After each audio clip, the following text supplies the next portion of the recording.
Прежде всего, наши артисты показали те номера, за которые им были вручены награды. Это и ария Эрчимен Бергена из одноименного Аланхо, и танец «Пробуждение» в исполнении Валентины Свешниковой и Ивана Борисова из Мегино-Кангаласского улуса, и великолепное звучание народного вокального ансамбля «Кысама», и много других интересных концертных номеров, таких как фольклорный ансамбль ветеранов «Толба-Хотун».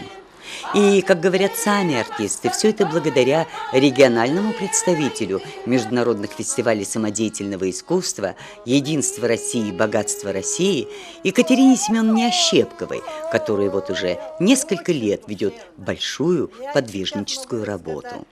Мы приехали в Сочи, и там очень большим успехом участвовали.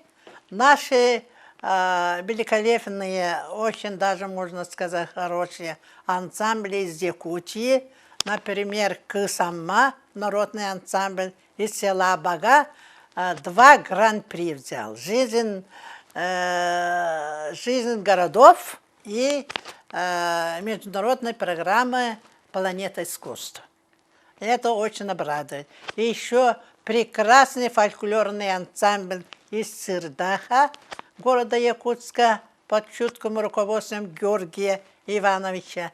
Они тоже 2 гран-при взяли. Пока приглашение идет, пока народ доверяет, я буду работать до конца по моей родной республике.